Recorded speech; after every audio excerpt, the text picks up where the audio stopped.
The low hum of the Mars rover punctuated the stillness of the Martian landscape as Commander Jack Miles surveyed the expanse through his visor. Beside him, Dr. Alan Higgs, the mission's lead geologist, monitored the readings flickering across his tablet. "Looks like the terrain ahead is getting rougher. Should we detour?" Jack asked, his voice crackling over the comms. Alan peered at the 3D topographic map, his finger tracing a possible route. "No, let's push on. The satellite images showed anomalies in this sector. Could be ice deposits, or something even more interesting." The rover lurched forward, its wheels churning up red dust. The third member of their team, Lieutenant Carl Weaver, kept his eyes on the energy meters. "We have enough power for another 4 hours at this pace. After that, we'll need to start heading back to recharge." Jack nodded, his mind on the mission. Hours passed, and the sun began to dip below the Martian horizon, casting long shadows over the landscape. Suddenly, the rover jerked to a stop. "What's happening?" Jack asked, looking over at Alan. "Not sure," Alan replied, troubleshooting the data. "There's no mechanical failure. It's like something's calling us beneath." Intrigued, Jack ordered, "Carl, set up perimeter sensors. Alan, you're with me. We're going to check it out on foot." The two men descended from the rover, their suits protecting them from the harsh Martian atmosphere. They approached a sheer cliff face that hadn't been visible from their previous vantage points. "Look at this," Alan exclaimed, pointing at what appeared to be an entrance to a cave. It was partially obscured by a rock slide. With their powerful torches piercing the darkness, Jack and Alan entered the cave. The walls were lined with a material that shimmered under their lights, unlike anything they'd seen on Mars before. "This isn't natural," Alan murmured, running his gloved hand along the smooth, metallic surface. "It's too symmetrical." They ventured deeper, their helmet lights flickering off crystalline formations. Then they came upon it. A chamber, vast and echoing, filled with structures that could only be described as architectural. Carl's voice crackled through their comms. "Guys, you need to see this." He had followed them in, dragging a portable scanner. The device was going haywire, beeping erratically. "The scanner can't identify these materials. But look here." He directed the light onto the wall where glyphs and drawings depicted scenes of Martian landscapes, populated by figures that were clearly not human. Each figure was elegantly elongated, with limbs that twisted unnaturally, engaging in what looked like a mix of everyday activities and ceremonial rituals. Jack stepped forward, awe mingling with a rising sense of duty. We've just found the first evidence of extraterrestrial civilization." Alan, usually the skeptic, could only nod in agreement. "And it's been here, hidden on Mars, waiting for someone to uncover it." Jack turned to his team, a plan forming. "We need to document everything. Carl, start with high-res photos. Alan, see if you can make any sense of these inscriptions. We're not just astronauts today, we're archaeologists." As they set to work, the weight of their discovery pressed upon them. This was no longer just a geological survey. It was a glimpse into a mysterious, vanished world. Each glyph they recorded, each artifact they carefully cataloged with their equipment, added to a growing archive of what might be humanity's most significant discovery. Hours passed, and as they prepared to leave, Jack looked back at the chamber. "We've done what we came for today, but this is just the beginning. There's a whole history here to unearth. Let's get back and report. Earth needs to hear about this." Together they exited the cave, leaving it in silence once more, its secrets barely touched, but no longer forgotten. As they trudged back to the rover under the now dark sky, the enormity of their discovery loomed as large as the planet itself. Back at the base, the mood was electric as Jack, Alan, and Carl relayed their findings to Mission Control on Earth. The cramped communications room was abuzz with hurried conversations and the whir of computers as data streamed across the solar system. "Mission Control, this is Commander Miles. We've discovered what appears to be an ancient, possibly extraterrestrial civilization in a Martian cave. There are artifacts and hieroglyphs, unlike anything we've seen," Jack reported, his voice steady but tinged with excitement. On Earth, the response was immediate and overwhelming. Within hours, the news leaked to the public, igniting a media frenzy and a barrage of questions from scientific communities and lay people alike. Meanwhile, the team received instructions to secure the site and await further orders. A specialist in xenolinguistics, Dr. Raymond Chase, was dispatched from Earth to help decipher the glyphs. Arriving via the next supply shuttle, he brought with him equipment and a fresh perspective. Raymond, a middle-aged man with a knack for dead languages, greeted Jack with a firm handshake. "Commander, it's an honor. Let's see if we can make sense of these messages from our neighbors," he said with a grin. Together, they returned to the cave, Raymond examining the glyphs with an expert eye. Hours turned into days as he worked, taking copious notes and pictures, his brow often furrowed in concentration. One evening, as a dust storm howled outside, Raymond summoned the team to the base's common area. He looked more serious than usual, his equipment laid out like an exhibit around him. "I've made some progress," he began, projecting images of the glyphs onto the wall. "These inscriptions aren't just decorative, they're historical records and possibly warnings." "Warnings? What kind of warnings?" Carl asked, leaning forward. Raymond pointed to a series of images depicting the Martian figures beneath a strange, star-like symbol. "This sequence here appears repeatedly. It's associated with a great calamity, a disaster that may have wiped out this civilization." Jack frowned, processing the implications. "Are you suggesting that exploring further could be dangerous?" "Possibly," Raymond admitted. "It's unclear whether the disaster was natural or self-inflicted, but the repetition of these symbols in this context usually denotes a significant threat." Despite the gravity of this discovery, the news from Earth was impatient. Governments and corporations, aware of the potential for groundbreaking technology and invaluable resources, pressed for immediate excavation and study. Reluctantly, Jack called a meeting to decide their next steps. The room was divided. While some, like Carl, argued for caution, others were eager to explore and claim whatever secrets the cave might hold.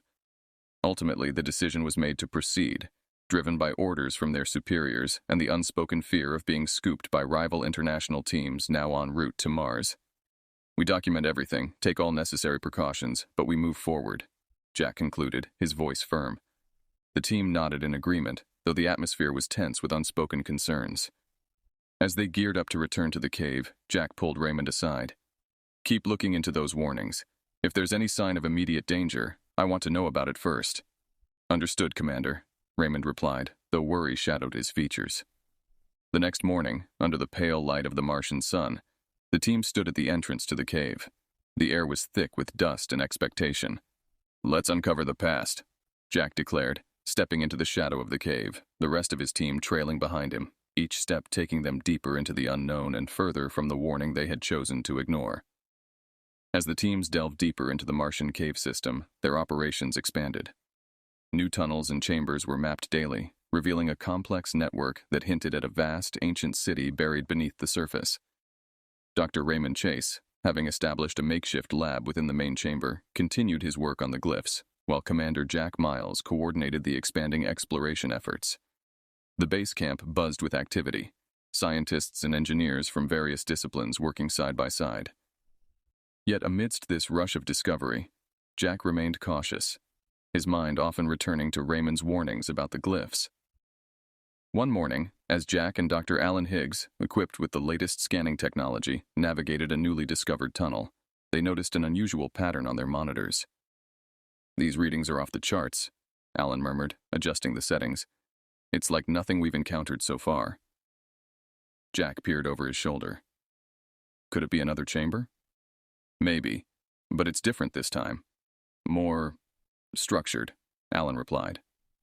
The two exchanged a look and decided to investigate further.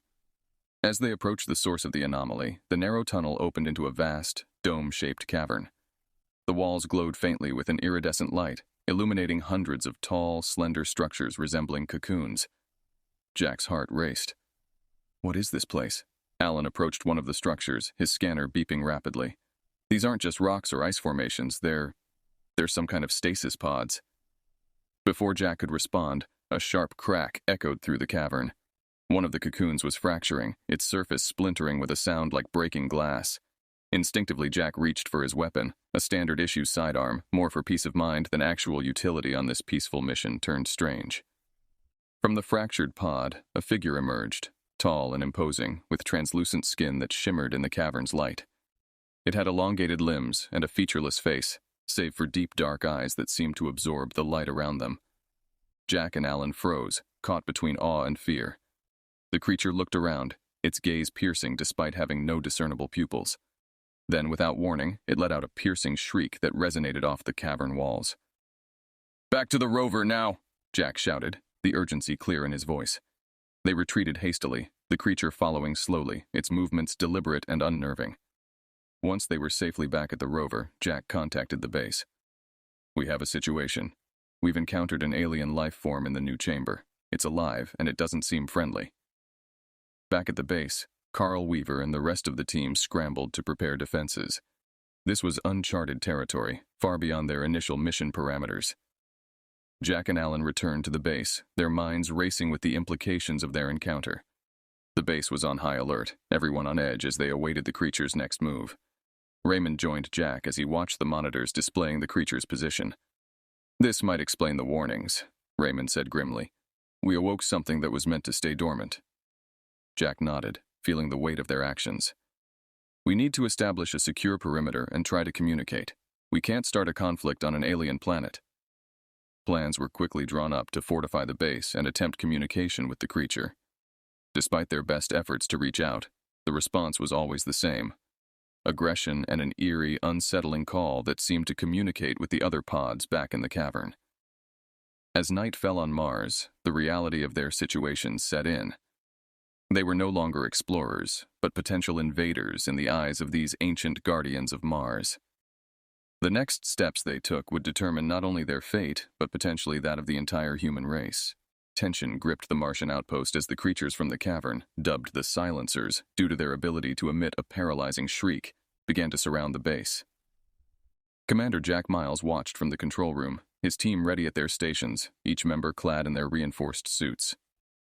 "Status report," Jack called out, his eyes scanning the monitors that displayed the perimeter. Lieutenant Carl Weaver responded from his console. "All sectors report Silencers in position, but none have breached the perimeter yet. It's like they're waiting for something."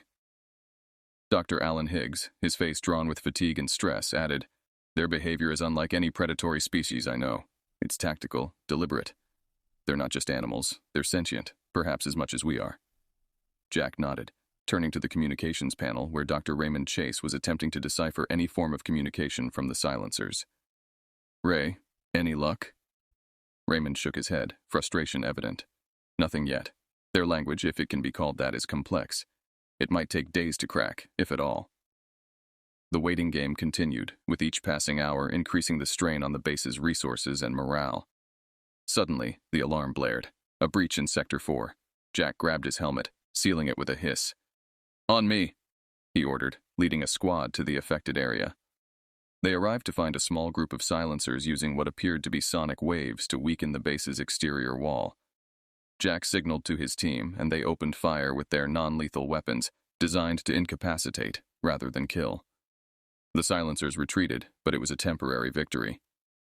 "We need a new plan," Jack stated flatly as they regrouped. "Offensive attacks aren't going to keep them at bay forever." Carl, who had been analyzing the attack patterns, suggested, "What if we use their sonic abilities against them? We could modify the base's external speakers to emit a counter frequency." Jack considered this. "Get on it. Anything to give us an edge." As Carl worked on the sonic countermeasures, Jack and Alan visited Raymond, who had set up his operations in what had been the lab. Books, papers, and electronic tablets were strewn about, each displaying different aspects of the glyphs they had documented. "Any breakthroughs?" Jack asked, peering over Raymond's shoulder at a particularly dense array of symbols. Raymond sighed. "Possibly. See here?" He pointed at a sequence of glyphs. "This could represent their code of ethics or laws, guidelines on how to interact with outsiders. It's a long shot, but maybe we can show them we understand some of their culture, make them see us as more than just invaders." Jack was skeptical but knew they had few options. "Prepare a message, anything that might help." Hours later, with Carl's sonic defense ready, the base shuddered under a new assault. This time, equipped with their improvised weapon, they activated the counter frequency. The base's external speakers emitted a high-pitched counter-resonance. The Silencers halted, visibly disoriented by the sound. Seizing the moment, Raymond broadcasted the message derived from the glyphs through the speakers. The base was enveloped in a strange harmony of human and alien sounds, a desperate plea for peace. The effect was immediate and startling. The Silencers stopped their attack, their bodies swaying as if the message was physically affecting them. Slowly, one by one, they began to retreat back towards the cavern. Jack, watching the monitors, felt a mix of relief and disbelief. Did we just communicate?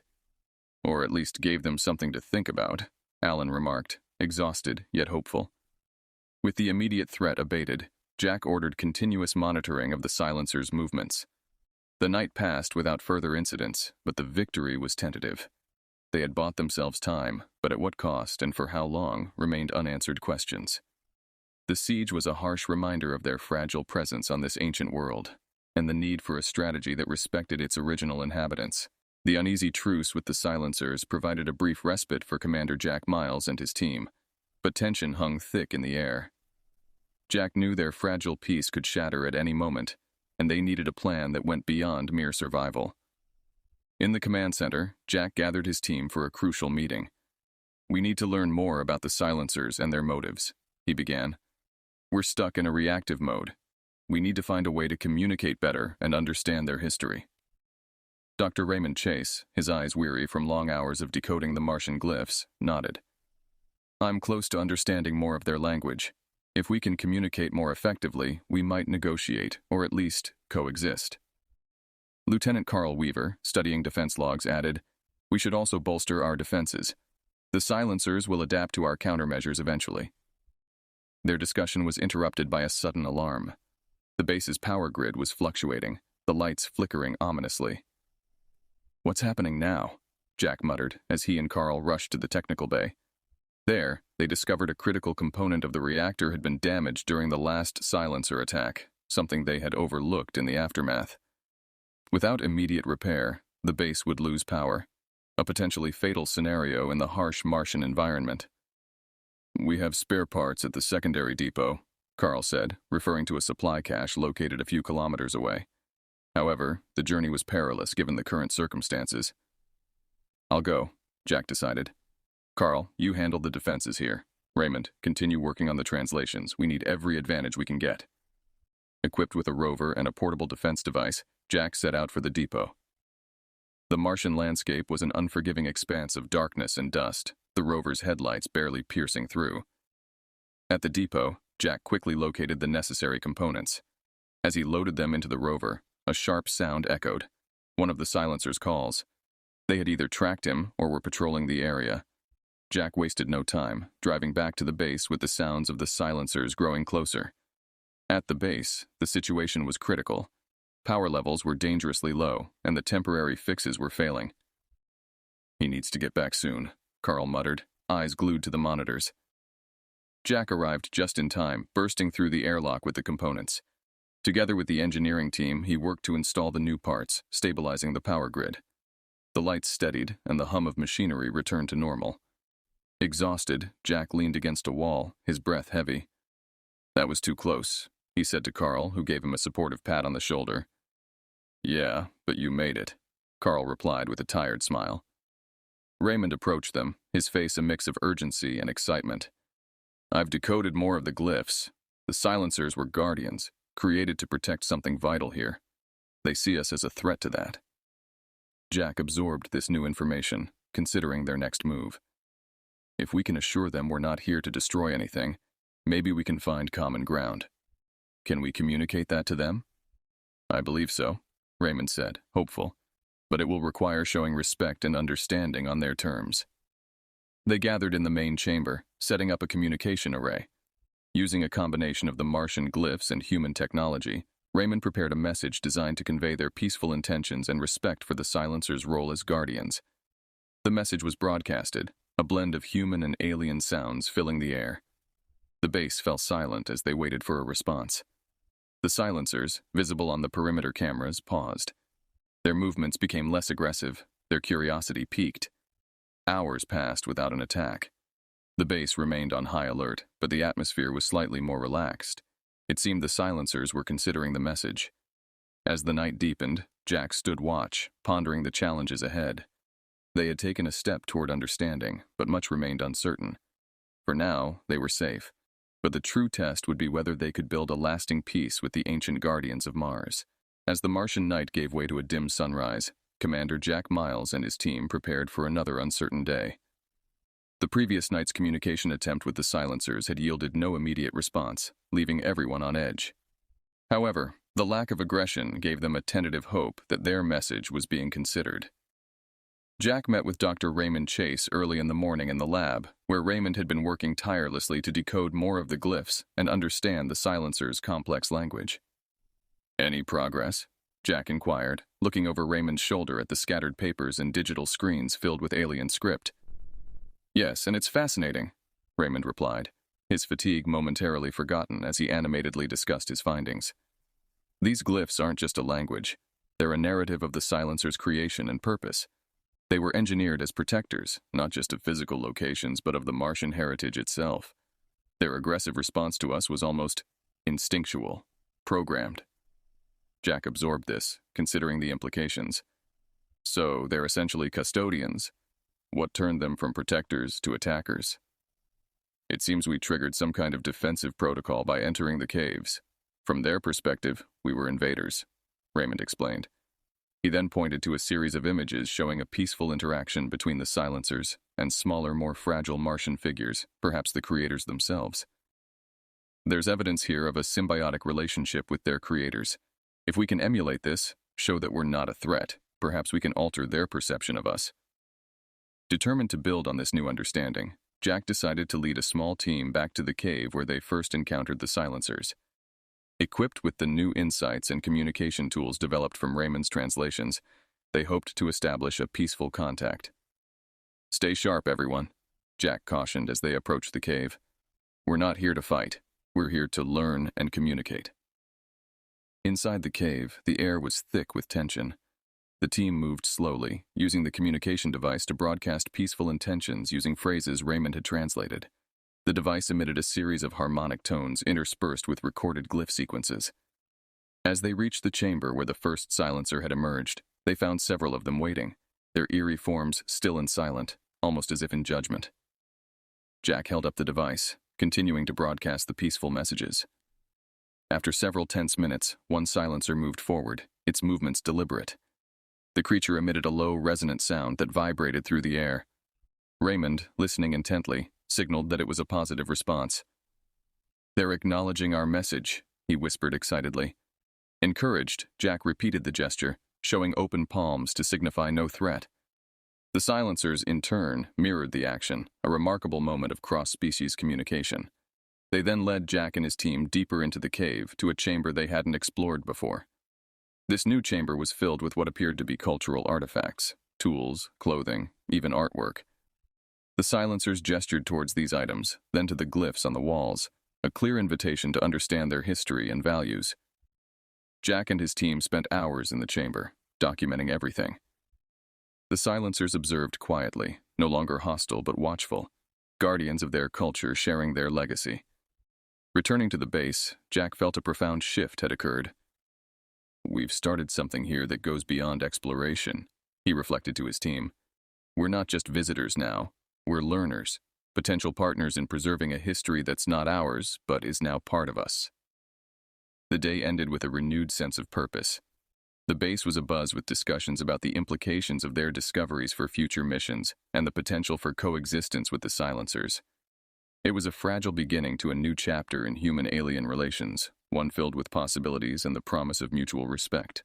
After their successful interaction with the silencers, Commander Jack Miles and his team felt a cautious optimism. They believed they had made significant strides in establishing a mutual understanding. However, this fragile peace was about to be tested. The next morning, as the Martian sun cast a pale light over the landscape, an alarm blared throughout the base. The perimeter sensors had detected a large group of silencers converging on their location. This time, their numbers were greater, and their approach seemed more organized and determined than before. Jack assembled his team in the command center. "Looks like we're not out of the woods yet," he announced, scanning the incoming data on the monitors. "Prepare for a potential conflict, but keep engagement non-lethal if possible. Our goal is still to communicate, not escalate." Lieutenant Carl Weaver adjusted the base's defense systems, setting up non-lethal deterrence while Dr. Raymond Chase readied the communication device, hoping to repeat their previous success in calming the silencers. As the silencers approached, their forms emerged from the dust storm, a haunting sight against the barren backdrop. Jack initiated the communication device, broadcasting the peaceful phrases they had used before. The air filled with harmonic tones, but this time, the silencers didn't slow their advance. "They're not stopping," Carl reported, his voice tense. Raymond frowned, adjusting the device. "I'm trying different phrases, anything that might resonate." Suddenly, the front line of silencers halted, their bodies vibrating with a low, ominous sound that was felt more than heard. They didn't attack, but they didn't retreat either. Jack stepped outside, flanked by his team, all in protective gear.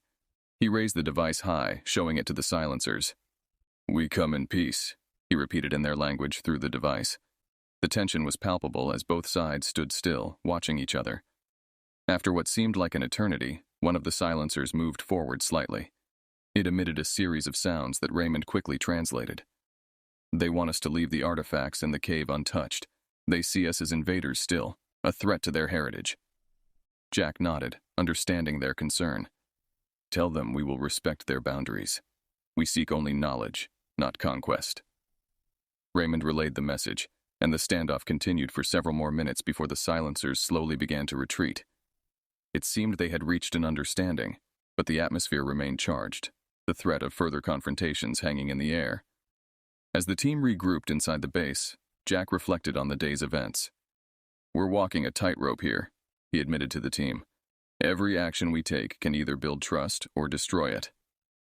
The following days were spent reinforcing the base's defenses and improving their communication techniques. Jack and his team worked tirelessly, knowing that each encounter with the silencers could swing either way. They documented their findings and interactions meticulously, hoping to build a comprehensive guide for future missions. One evening, as Jack looked out over the Martian landscape, he pondered the delicate balance they had achieved. They had managed to avoid an all-out conflict and had even established a protocol for interacting with the silencers, but the situation remained volatile. "This planet is teaching us more than we ever expected," Jack mused to Carl, who joined him at the observation window. "Not just about alien civilizations, but about ourselves, about our impulse to explore, to understand, and sometimes unwittingly, to dominate." Carl nodded, his eyes on the horizon. "Let's hope our next steps continue to be the right ones." As Mars rotated slowly, casting long shadows across the rocky ground, the team prepared for whatever challenges lay ahead, their mission forever changed by the complex guardians of the Red Planet. They had learned much, but more importantly, they had learned to listen, to the planet, to its ancient inhabitants, and to each other. The Martian sky blazed with hues of orange and pink as the sun set, casting a serene glow over the base. Inside, Commander Jack Miles reviewed the latest data with his team. Over the past weeks, they had established a tentative coexistence with the silencers, learning to respect the boundaries and communicate more effectively. Despite the occasional tensions and misunderstandings, a new normal had settled over the mission. Dr. Raymond Chase approached Jack with a folder in hand. "We've compiled a detailed report on the silencers' language and cultural artifacts. This isn't just scientific data, it's a diplomatic handbook for future interactions," Raymond explained, his voice carrying a note of pride. Jack nodded appreciatively, taking the folder. "Good work, Raymond. This could shape how humanity interacts with not just the silencers, but other potential non-human civilizations." Lieutenant Carl Weaver updated the defensive protocols, turning the earlier reactive measures into a comprehensive strategy for peaceful cohabitation. "We've adjusted our perimeter alerts to distinguish between threatening and non-threatening approaches by the silencers. It's as much their planet as it is our research site now," Carl said, making adjustments to the system. As night descended, the team gathered in the common area for a scheduled video call with Earth's United Space Agency. Jack led the briefing, detailing their progress and the delicate balance they maintained with the silencers. "Humanity has always explored with the intent to discover and, often, to conquer," Jack began, his gaze steady on the camera. "On Mars, we've discovered not only a new world, but also a new way to be explorers. We are not conquerors here, but guests, learners, and diplomats." The response from Earth was overwhelmingly positive. The mission was extended, with a focus on diplomacy and cultural exchange rather than extraction and exploitation. Plans were made to send additional linguists and cultural anthropologists to Mars, equipped with the tools and training provided by Jack's team. In the following days, a new mission phase began. Jack and his team ventured back to the Silencer's cave, this time under a flag of truce and collaboration. They were met with cautious acceptance, and a group of Silencers escorted them through the previously off-limits areas. The caverns were rich with artifacts and historical data. The silencers, communicating through the devices Raymond had refined, shared stories of their origins, their creators, and the cataclysm that had led to their long vigil. This exchange wasn't just about gathering data, it was about building a bridge between two vastly different cultures. Back at the base, Jack recorded a log entry, looking out over the Martian landscape. Today we walked through ancient halls as guests, not intruders. We learned about the rise and fall of a civilization that once thrived on this red planet. And in doing so, we've begun to understand the responsibility that comes with stepping onto new worlds. As the mission continued, the base became a beacon for a new kind of interstellar relationship. Schools on Earth taught about the Martian discoveries, and debates about space ethics took center stage in global forums. Jack often stood watching the horizon where the dusty red surface met the twilight sky. Mars, with all its mysteries and memories, had changed them all. The red sands around the base were no longer just alien terrain. They were a testament to the new beginnings born from respect, understanding, and the shared guardianship of a distant past. The mission on Mars had started as a quest for knowledge and resources, but ended up as something much greater, a lesson in humility and partnership. Humanity was ready to move forward, carrying the lessons from Mars into the cosmos, forever altered by the echoes of an ancient world's legacy.